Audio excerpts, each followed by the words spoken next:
Ready to see the snake show in Cactus.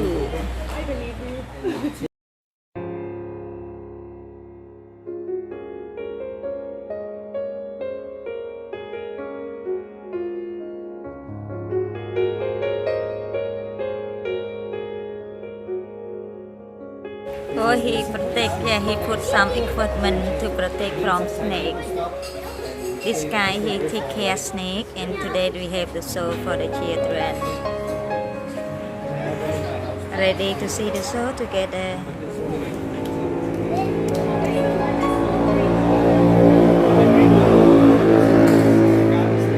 Wow. The snake inside here in the bucket.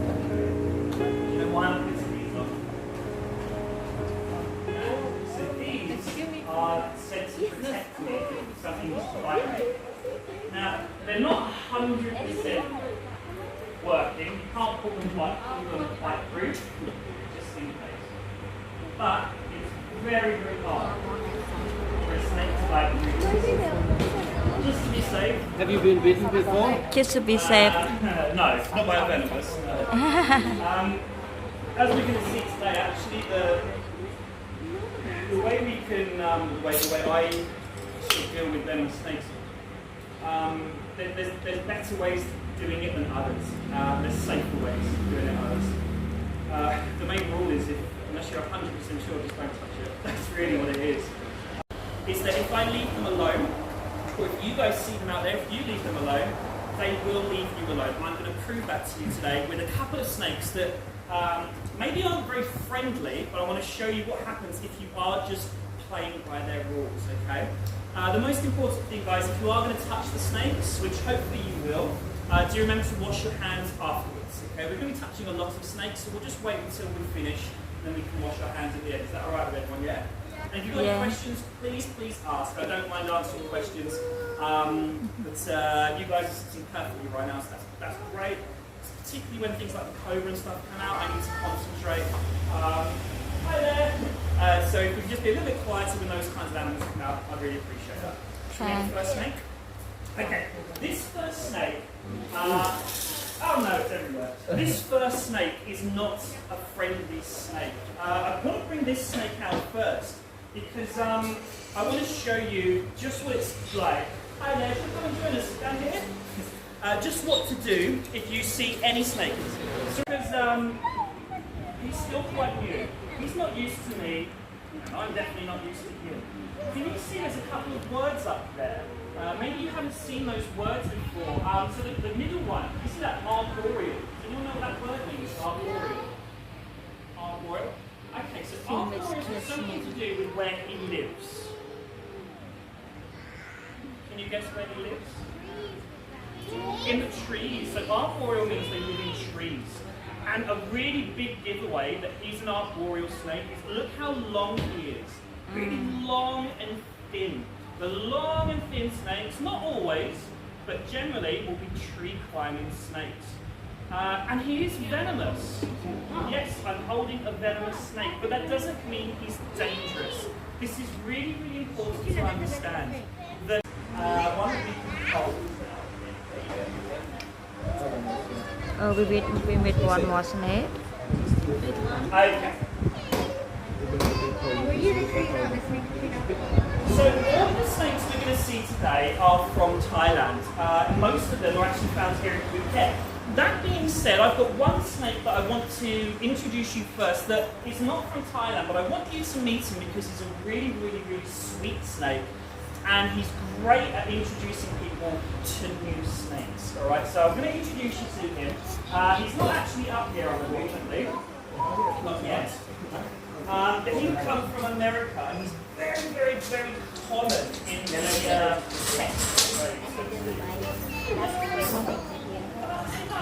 King snake. I want to see a big one. Yeah, that's a big one. Big. Oh! Does anyone know what this is? So he's not from Thailand, this one's from America. This guy is a little corn snake. Isn't he beautiful? And they are really, really common as pets. They're common as pets because they are so, so friendly. This is a boy, and he's fully grown. He won't get much bigger. The girls do get a little bit bigger, but this is the boy. Who'd like to have a stroke of him? Shall I show you how to do it? Okay, a couple of rules when we're stroking snakes. One, we wash our hands afterwards.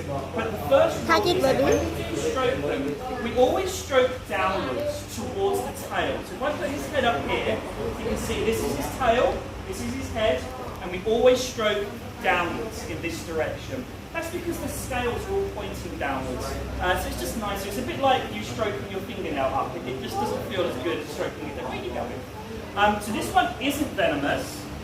You'll be happy to hear. But he does kill his prey by constriction. And we're going to learn about that word a little bit later on. But just for now, if you'd like to have a little stroke of this guy, if you just want to stand up. Very good. Thank you. Put your other hand out as well. You can do two hands, guys. I don't charge extra.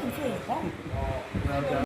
So if he starts wrapping around you, and you can have lots of problems down the line.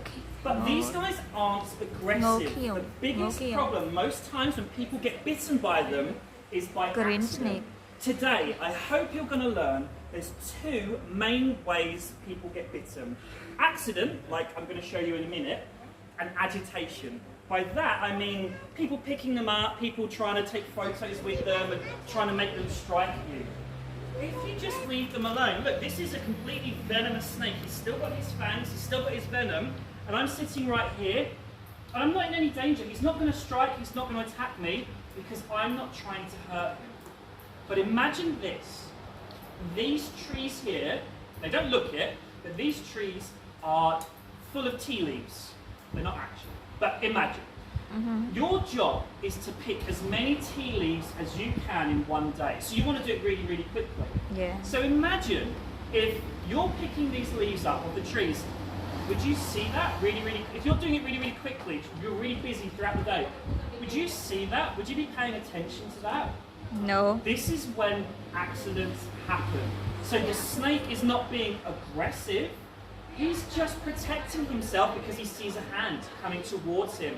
Unfortunately, this is when many bites will happen from the vipers. As I said, their venom is not like a cobra. Very, very rarely do people die from their venom, but they do change their lives. Imagine that your job is to do this. You need your fingers. Well, if you get bitten on the fingers by these guys, their venom is what we call hemotoxic. It affects the blood. It starts to make you bruise. It starts to make you swell. And if you don't go to the doctors in time, sometimes people will lose the end of their fingers or they can't move them anymore. So imagine that. It's not going to kill you, but it might ruin your life because now you can't pick the tea leaves like you did before. So these guys, unfortunately, are killed every time you see them. But not just these guys. Any green snake is killed because they think they are these guys. The truth is, and this works with all snakes, if you know where they are, you are safe. Again, look at me. Look how close I am. If I was to go closer now, 100% he would bite me. 100%. They also inject venom every single time, these guys. But I'm not going near him. I'm respecting the rules. I know where he is, and that means, to an extent, he's safe. This electric socket over here is well away from me, and I'm not going to put my fingers near it. Here in Phuket, though, this particular one, we don't have this species in Phuket. We have a slightly pretty one. I think they're prettier. Always small, darling. This is the one we have here in Phuket, and it's only found in Phuket. These have never been bred in captivity. A friend of mine has just had a mating pair literally last night, so we're really excited about that. But if I was to have one of them with you, I would have taken it out to the wild, and I don't do that. All of the animals we're going to see today have come from captive people. People have bred them. These are not from the wild. They're not wild snakes. But there was a couple of facts that we said here. I mean, facts, I think we've got it here.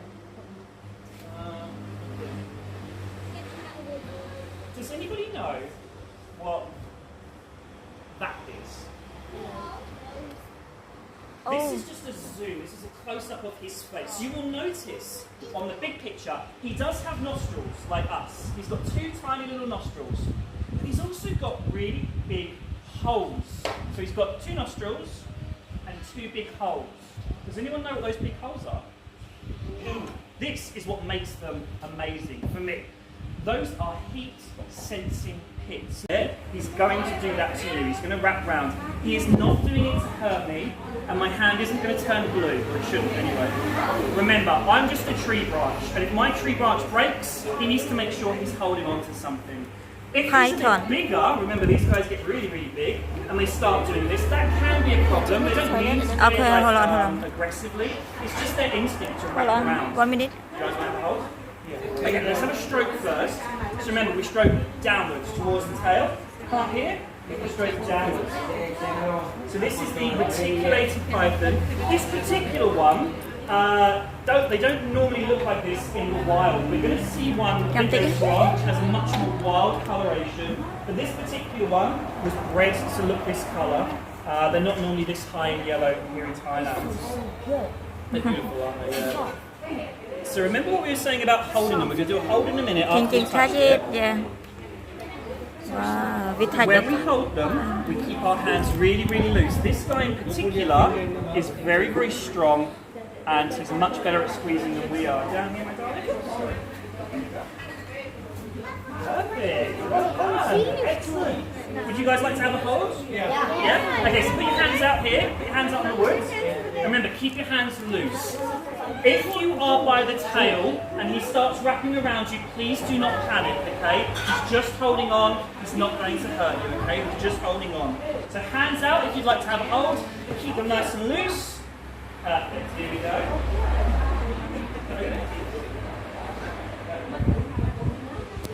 You cannot wait? Really tight. But here's the interesting thing. They're not doing it. It used to be thought they're wrapping around until the animal stops breathing.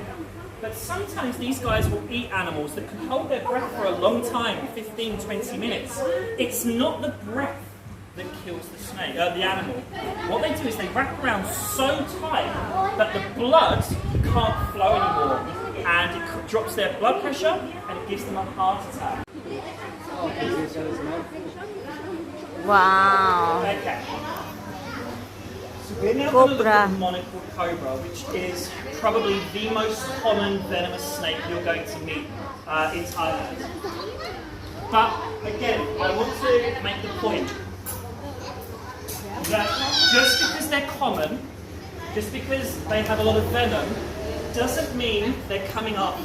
Okay, I'm going to prove that by showing you one of my cobras, alright? This particular one is a very special one. It's actually going through a bit of treatment at the moment. A couple of important things. The most important, two important things. This bag, you might have noticed I've got lots of snakes in bags. They can breathe through that. That's the one thing, okay? It's really important you can understand. In there it's dark, they go to sleep and they calm down. They can breathe, but they can also bite through the bag. All of the snakes that I've seen so far, I've been holding them quite easily because I know that they're not venomous. With this bag here now, I know it has cobra in it. I know the cobra can bite through the bag. So anytime now I touch this bag, I have to be safe. So we're going to use the hook.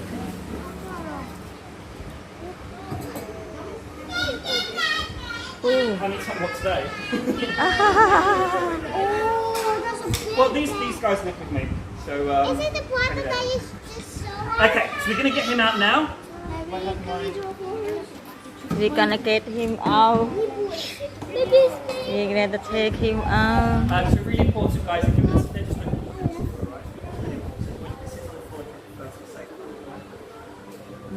Everybody ready?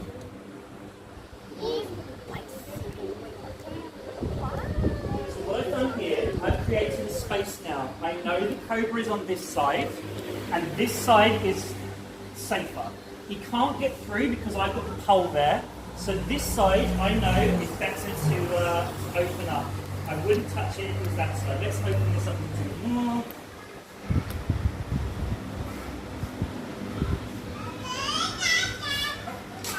Okay.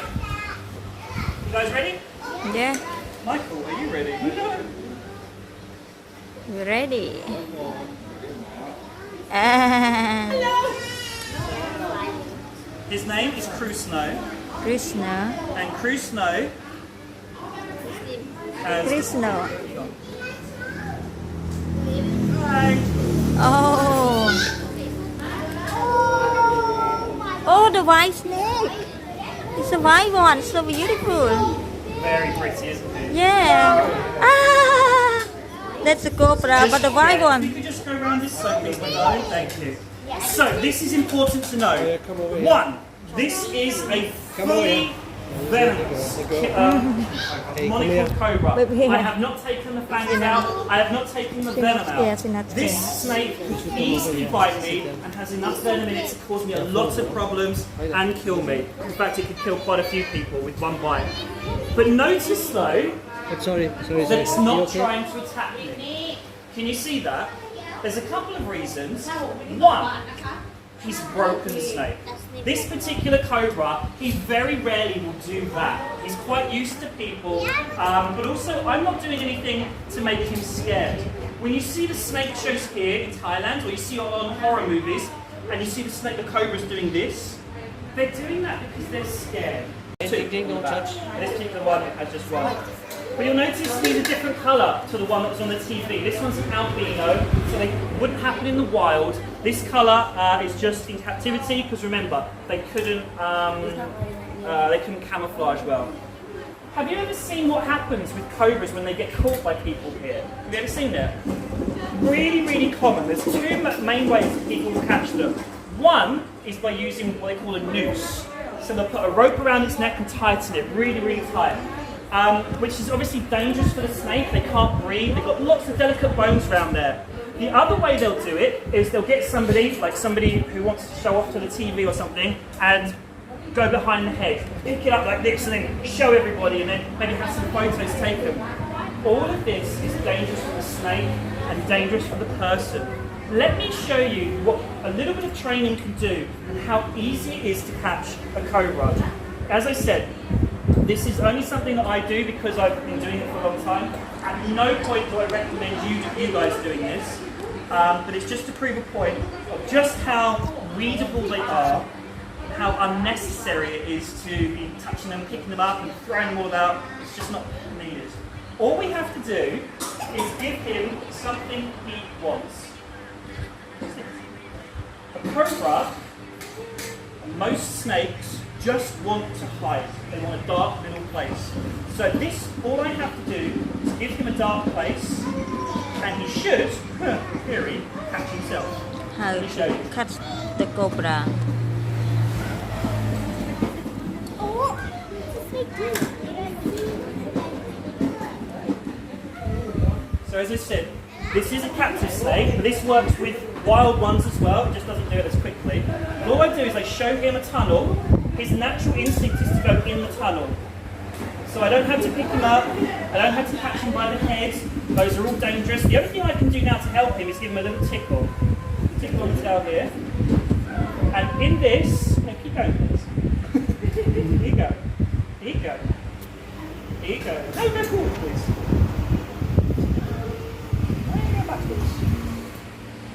They go in. And no one got hurt. I also did post many photos. I noticed that happens a lot with people catching cobras. They tend to want to post photos. Done. You go back. Keep in back. Yeah. There you go.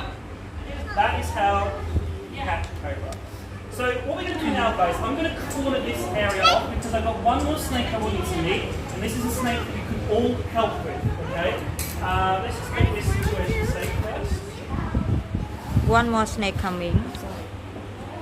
Thank you, you trust me. Okay, so we go to the end of his tail, or the start of his tail, which on a snake is difficult to find. If I show you here, Just while you're in the snake.